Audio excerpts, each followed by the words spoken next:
오늘 우리에게 주시는 하나님의 말씀은 사무엘하 9장 1절에서 8절까지의 말씀입니다. 사무엘하 9장 1절에서 8절까지의 말씀입니다. 구약성경 475면에 있습니다. 사무엘하 9장 1절에서 8절까지의 말씀 서로 함께 교독하겠습니다. 제가 먼저 읽겠습니다. 다윗이 이르되 사울의 집에 아직도 남은 사람이 있느냐? 내가 요나단으로 말미암아 그 사람에게 은총을 베풀리라 하니라.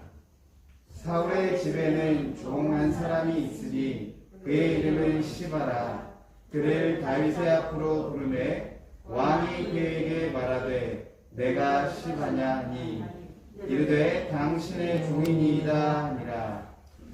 왕이 이르되 사울의 집에 아직도 남은 사람이 없느냐? 내가 그 사람에게 하나님의 은총을 베풀고자 하노라 하니 시바가 왕께 아뢰되 요나단의 아들 하나가 있는데 다리 저는 자니이다 하니라. 왕이 그에게 말하되 그가 어디 있느냐 하니 시바가 왕께 아뢰되 로드발 암미엘의 아들 마길의 집에 있나이다 하니라. 다윗이 사람을 보내어 로드발 암미엘의 아들 마길의 집에서 그를 데려오니 사울의 손자 요나단의 아들 무비보셋이 다윗에게 나와 그 앞에 엎드려 자라매 다윗이 이르되 무비보셋이여 하니 그가 이르기를 보소서 당신의 종이니이다. 다윗이 그에게 이르되 무서워하지 말라. 내가 반드시 내 아버지 요나단으로 말미암아 내게 은총을 베풀리라. 내가 내 할아버지 사울의 모든 밭을 다 내게 도로 주겠고 또 너는 항상 내 상에서 떡을 먹을지니라 하니 그가 전하여 이르되 이 종이 무엇이기에 왕께서 죽은 개 같은 나를 돌아보시나이까 하니라. 아멘. 오늘이 무슨 날이신지 아시나요? 오늘 장인의 날이죠. 저는 개인적으로 장인의 날을 싫어합니다. 어버이날도 싫어하고, 그러니까 설교 말씀에도 하겠지만 어버이날, 어린이날도 싫어요. 왜냐하면 그만큼 우리의 생각 속에, 인식 속에 장애인, 어버이날, 어린이날이 인식되지 않았기 때문이죠. 이런 날들이 기념하게 된 이유는 뭐겠습니까? 그만큼 우리들이 인식하지 못하고 있다는 뜻이거든요. 그래서 오늘 하나님 나라와 장애인이라는 이 말씀을 통해서 함께 은혜를 나누려고 합니다. 사랑하는 여러분, 충성스러운 사람 중에 여러분은 어떤 유형을 좋아하세요? 저희 아내는요, 저보고 항상 친절한 사람이 좋다고, 저에게 늘 친절한 사람이 되었으면 좋겠다라고 말을 합니다. 그래서 같은 말을 해도 꼭 이쁘게 하라고 그러고요, 좀 좋게 말하라고 이야기를 해요. 근데 참 그게 쉽지 않은 것 같아요. 왜냐면 각자 기준이 다르잖아요. 어떻게 친절을 베풀어야 될지 모를 때가 있는데 뭐 어떡하겠습니까? 가정의 평화를 위해서 시킨 대로 해야 되겠죠. 그래서 친절한 사람이 되려고 하는데 정말 어려운 것 같아요. 근데 오늘 다윗의 기록을 보면요, 다윗은 충성스러운 사람이지 친절한 사람은 아니었습니다. 다윗은 굉장히 격정적이고 무자비한데 충성에서는 다윗을 따라갈 사람이 없었습니다. 충성심이 어떻게 보면 캐릭터인가 할 정도로 좀 생각을 했다가 무슨 다른 요인이 있나? 저는 무척 궁금했습니다. 그래서 저는 사무엘하 9장을 묵상하다가 그의 충성심은 타고난 것이 아니라 어떤 기초가 있다는 것을 깨닫게 되었습니다. 다윗은 명실공히 통합 왕의 자리에 올랐지만 권좌가 확고한 것은 아니었습니다. 아직 사울의 잔당들이 남아있고 또 나라가 정상적으로 제 자리를 잡으려고 애쓰는 상황이라고 보면 정확합니다. 권좌가 바뀌면 어수선합니다. 또 이에 따라 다윗이 주도적으로 질문 하나를 던지는데요. 여러분, 자기 마음속에 무슨 질문을 가지고 사는가가 그 사람의 수준을 나타내는 법입니다. 오늘 1절 말씀을 한번 보겠습니다. 다윗이 이르되 사울의 집에 아직도 남은 사람이 있느냐? 내가 요나단으로 말미암아 그 사람에게 은총을 베풀리라 하니라. 다윗은 사울 집에 남아있는 사람이 있느냐 하고 물었습니다. 남은 잔당을 소탕하기 위해서가 아닙니다. 요나단과의 언약을 기억한 다윗은 그 집안에 사랑을 베풀고자 했습니다. 우리가 살아가고 있는 이 시대가 잃어버린 것 중에 가장 큰 것은 사랑의 능력입니다. 참 비통한 일입니다. 심지어는 혈기가 왕성한 젊은이들마저 사랑의 열정, 능력을 상실한 것 같아서 무척 안타깝습니다. 순수하게, 무모하게, 열정적으로 쫓아다니고 사랑하는 모습을 보기가 힘들어요. 전부 다 현실에 맞게 계산적으로 이 사람이 나에게 이득이 되는지 배우자도 그렇게 따지는 거 보면 좀 마음이 안타깝습니다. 또 오늘 본문 2절부터 4절까지의 말씀을 함께 보겠습니다. 사울의 집에는 종 한 사람이 있으니 그의 이름은 시바라. 그를 다윗의 앞으로 부르매 왕이 그에게 말하되 내가 시바냐 하니 이르되 당신의 종이니이다 하니라. 왕이 이르되 사울의 집에 아직도 남은 사람이 없느냐? 내가 그 사람에게 하나님의 은총을 베풀고자 하노라 하니 시바가 왕께 아뢰되 요나단의 아들 하나가 있는데 다리 저는 자인이다 하니라.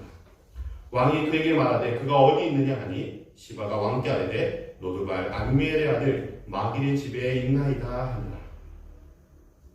사울의 신하였던 시바가 사울 집에 남아있는 자를 하나 소개하는데 이름을 밝히지 않습니다.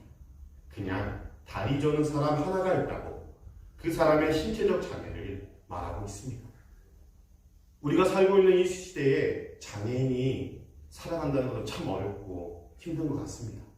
물론 시대가 좀 많이 바뀌어서 복지가 조금 많이 발달했다고 하지만 아직도 제가 보기에는 멀었다고 생각이 듭니다.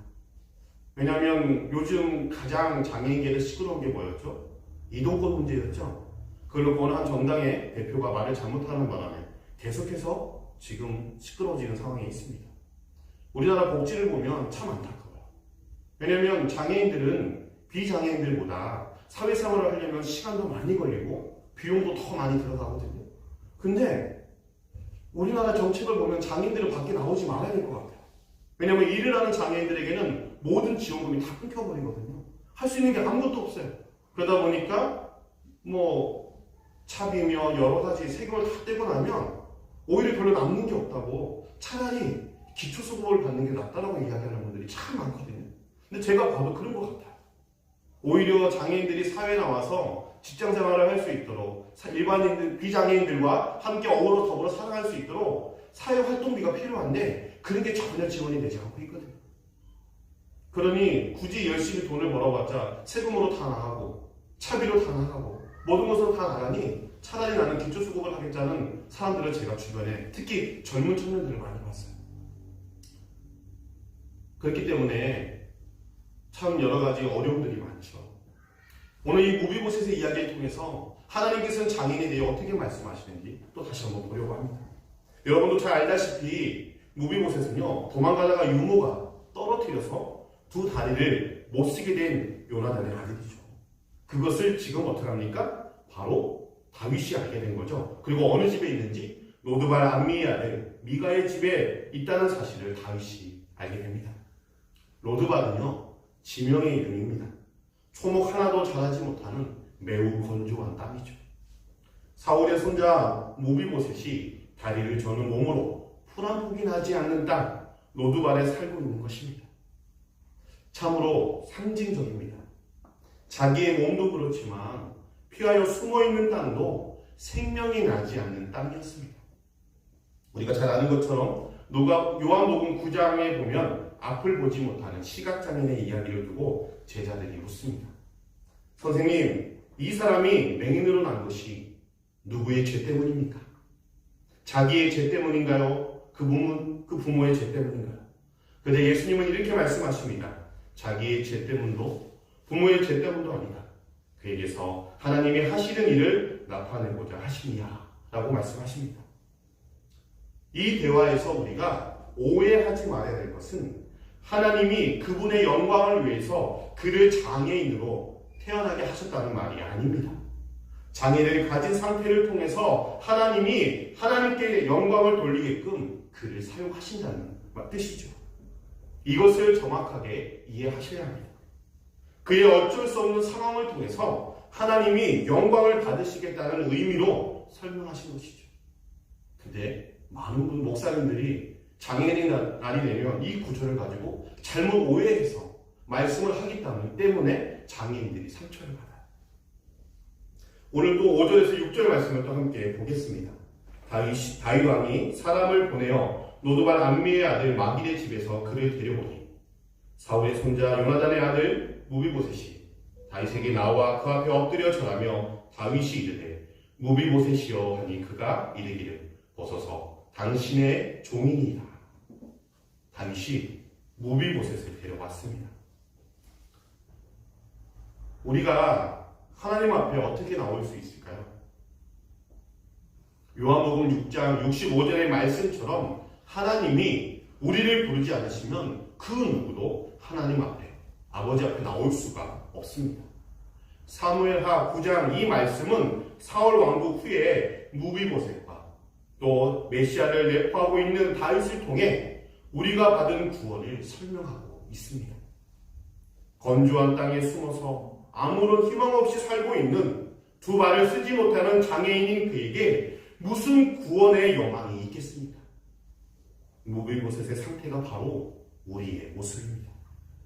사진은 멀쩡하지만 우리의 영적인 상태가 바로 무비보셋과 같다는 것이죠.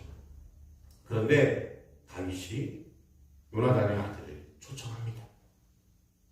다윗 앞에 서는 순간 그는 이제 무명의 쩔뚝거리는 장애인에서 무비보셋이라는 이름을 갖게 됩니다.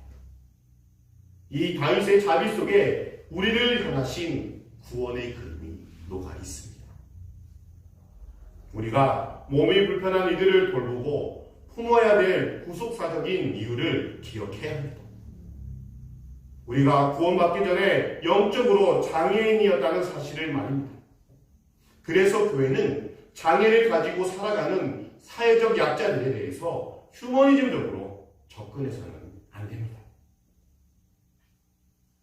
오늘 본문 또 7장 상반절에 보면 이렇게 말씀합니다. 다윗이 그에게 이르되 무서워하지 마라. 무서워하지 마라.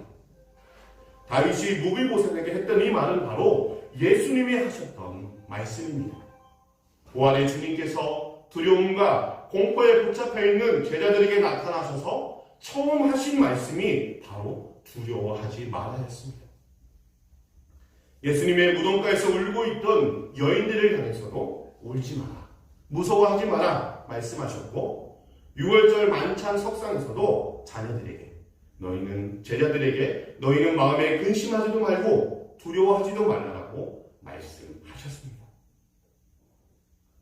지금 무비보셋의 상태가 어떨까요? 혹시 다윗이 나를 찾아 죽이려고 하는 것이 아닐까? 하고 두려워하지 않을까요? 숨어 사는 동안 얼마나 많은 두려움이 그 마음을 지배했겠습니까? 두려움에 떨고 있는 무비보셋의 상태는 인류가 직면한 영적인 상태를 대변합니다. 이때 다윗의 입에서 원초적이고 복된 선언이 나옵니다. 다윗이 무비보셋에게 전한 평안의 소식, 이 선언이 오늘 우리가 귀를 기울여 들어야 할 하늘의 음성입니다. 두려워하지 마십시오. 무엇이 우리를 두렵고 불안하게 만듭니까? 또 무엇이 우리를 힘들게 하고 무엇에 대한 공포가 우리를 뒤흔들고 있습니까? 미래가 불안하다고 걱정이 되십니까? 무서워하지 마라. 내가 주는 소식은 평안의 소식이다. 이 한마디가 답입니다. 사랑하는 여러분, 주님께서 그렇게 말씀하셨습니다. 그 말씀을 들으시고 나아가면 주님께서 우리에게 평안을 주십니다. 오늘 보면 또 7절과 8절 말씀을 또 함께 보겠습니다. 다윗이 그에게 이르되 무서워하지 말라. 내가 반드시 내 아버지 요나단으로 말미암아 내게 은총을 베풀리라.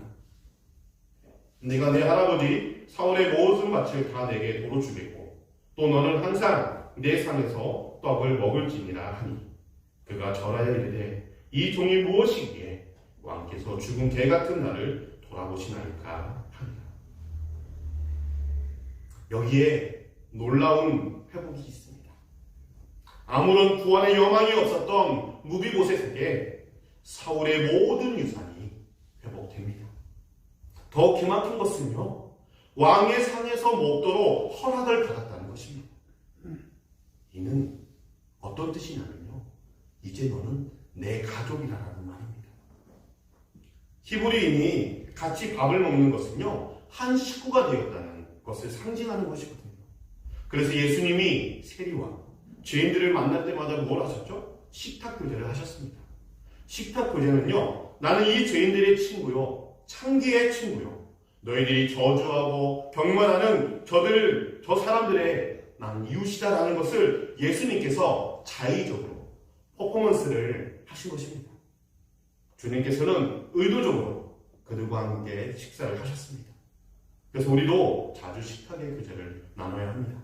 지금은 코로나 기간이라 저들이 함께 식사를 할 수가 없지만 곧 풀린다고는 하는데 아직은 좀 조심스럽긴 합니다만 곧 어느 정도 잠잠해지면 식탁의 교제를 통해서 서로를 알아가는 것이 참 좋은 것 같습니다. 또 우리 9절과 10절 말씀을 또 함께 보겠습니다. 왕이 사울의 종 시바를 불러 그에게 이르되 사울과 그의 온 집에 속한 것은 내가 다 내 주인의 아들에게 주었노니 너는 내 아들들과 내 종들은 그를 위하여 땅을 갈고 거두어 내 주인의 아들에게 양식을 되어 주어 먹게 하라. 그러나 내 주인의 아들 무비보셋은 항상 내 상에서 떡을 먹으리라 하니라. 시바는 아들이 15명이요 종이 20명이라. 무비보셋은 노동을 할 수가 없습니다. 그래서 다윗이 사울의 종이었던 시바를 무비보셋의 노동력으로 제공합니다. 평생 먹을 수 있는 분깃을 회복시킨 것입니다. 이것은 구원받을 여망이 전혀 없던 우리들에게 하나님의 구원이 어떻게 회복되고 있는가를 보여주는 놀라운 하나님 나라의 메시지입니다. 제가 9장을 시작하면서 다윗은 충성스러운 사람이라고 이야기했습니다.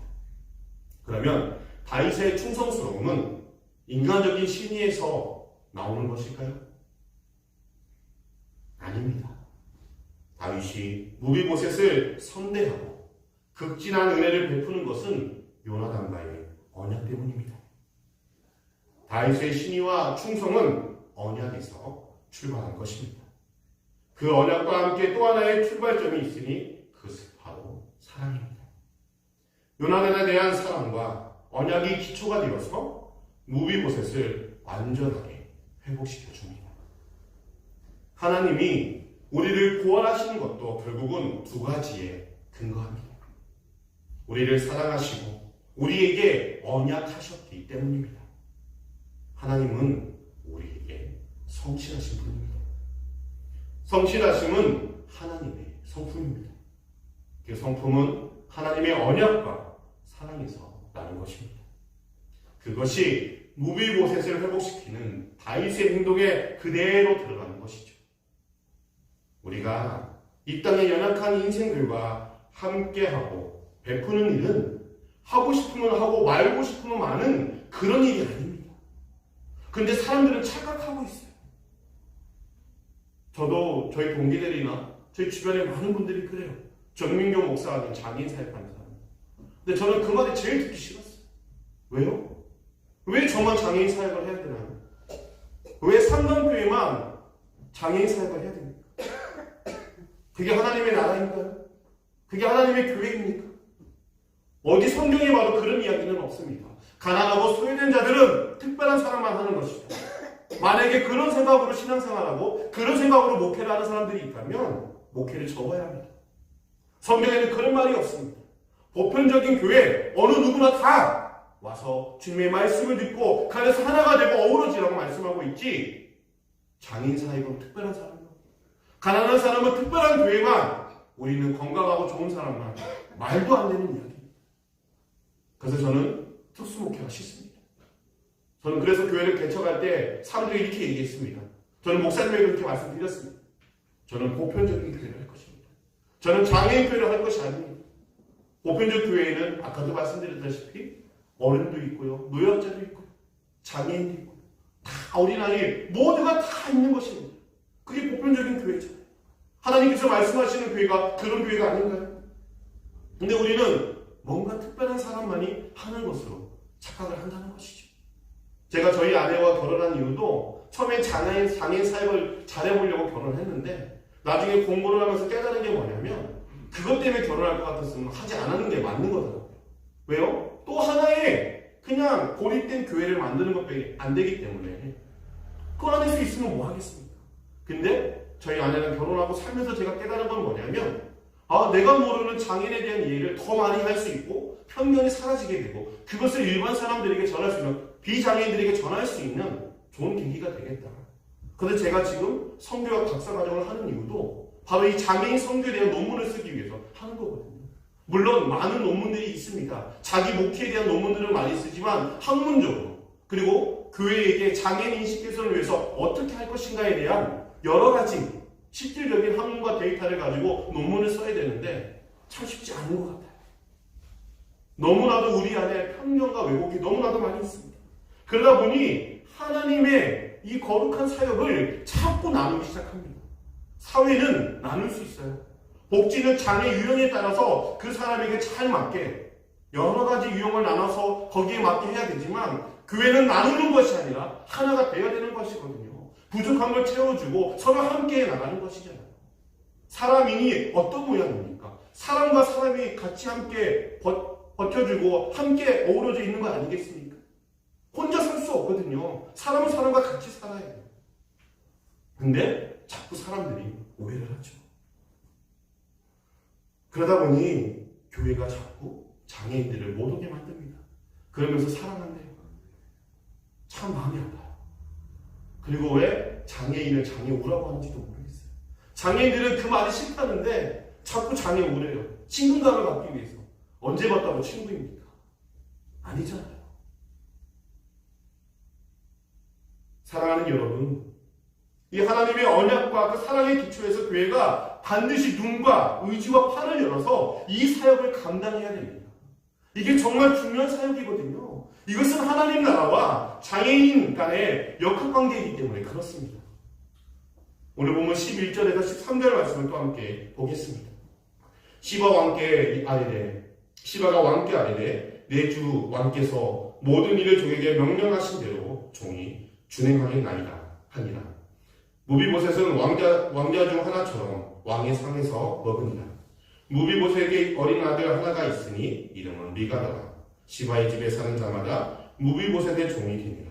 무비보셋이 항상 왕의 상에서 먹음으로 예루살렘에 사니라. 그는 두 발을 다 절더라. 여기서 보면 마지막 구절에 두 발을 다 절더라라고 되어 있습니다. 두 발을 다 절었다는 것은 철저히 이끌려서 살아온 인생이라는 뜻입니다. 하나님의 은혜에 이끌리는 인생으로 살았다는 것이죠. 근데 책임지는 자리에 있는 사람들은요, 뭔가 자기가 해결해야 한다는 유혹을 많이 받게 됩니다. 우리는 자꾸 문제를 해결하는 쪽에 서려고 합니다. 근데 여러분 아시잖아요. 해결하려고 해봤자 해결되는 문제가 없습니다. 우리 인생에 답이 없거든요. 아시잖아요. 삶을 살수록 이것을 더 뼈저리게 깨닫는 것 같습니다. 그래서 우리는 문제를 해결하는 사람보다는 어떻게 해요? 문제를 해결받는 사람이 되어야 합니다. 우리가 약할 때 하나님의 긍휼과 자비가 움직입니다. 약할 때 강해집니다. 그게 진짜 능력입니다. 문제를 해결하는 쪽에 서지 마시고 늘 문제를 해결받는 인생으로 사시기 바랍니다. 무비보셋은 건조한 땅에 숨어 있다가 이끌림을 받아 왕 앞에 와서 왕의 식탁에서 먹는 존재로 서게 됩니다. 이것이 우리가 받은 구원입니다. 두 다리를 쓰지 못하는 장애인이 왕의 가족이 된 사건 속에 구원의 그림이 담겨 있는 것입니다. 이것이 이 땅에 불편한 몸으로 살아가는 장애인들의 삶에 하나님께서 감춰두신 구원의 메시지입니다. 저는 그래서 초반에 말씀드린 것처럼 장애인의 날, 어버이날 이런 날들은 없어져야 한다고 생각합니다. 매일 장애인의 날이 되어야 되고요. 매일이 어린이날, 어버이날이 되어야 합니다. 어느 날 특별히 만들어 지킨다는 것은 그만큼 우리의 삶으로 의식화되지 않았다는 말이거든요. 이 땅에 우리를 대신해서 공고하게 살아가는, 또 교회가 품어야 할 연약한 자들을 온 마음으로 진심으로 뜨겁게 끌어안아야 합니다. 그들과 함께 우리의 구원을 확인하고 구원받은 은혜를 나눌 수 있기를 기도합니다. 성 프란시스는요, 어떤 사람을 보고 예수님을 만난 줄 아십니까? 길거리의 거인인 한센 병자를 보고 내려오신 예수님을 만났다고 합니다. 사랑하는 여러분, 그리고 세계적인 영상가였던 헨리 나르는요, 내속마음에 아무런 말도 할 수 없고 아무런 제대로 된 의식도 못하는 그 아담이라는 아이와 함께 생활하면서 하나님을 만났고 그 유명한 책들을 써냈습니다. 하나님은 가장 낮은 곳으로 오십니다. 그렇다고 해서 장애인 여러분들이 불쌍하다는 게 아닙니다. 각자에게 주어진 삶이 있고 그 삶 안에서 하나님이 주시는 대로 은혜로 살아간다면 하나님은 분명히 그 안에서 우리에게 함께 하십니다. 근데 연약한 장애인들을 통해서 하나님을 볼 수 있다는 거예요. 또한 장애인인 여러분들도 내가 장애를 받았다고 하여 인생을 포기하고 사는 것이 아니라 그 안에 있는 하나님의 놀라운 구원의 역사를 발견하고 하나님이 나를 통해서 하시고자 하는 일이 있다는 것을 믿으며 비장애인들과 함께 더불어 살아가야 된다는 것이죠. 그것이 바로 하나님께서 오늘 우리에게 원하시는 하나님 나라가 아니겠습니까? 그 나라를 위해 우리 상강교회는 그래도 장애인과 비장애인이 반반 섞여 있는 것 같습니다. 근데 앞으로 더 많이 이 교회를 세워나갈 때에 연약한 자들이 오든 비장애인이 오든 서로가 다 같이 어울릴 수 있는 그런 공간과 공동체가 될 수 있도록 서로 마음을 모으고 내가 할 수 있는 일들을 감당해 나가야 된다는 것이죠. 그럴 때 이곳에 하나님의 나라가 임하게 될 줄 믿습니다. 우리 찬양하시겠습니다.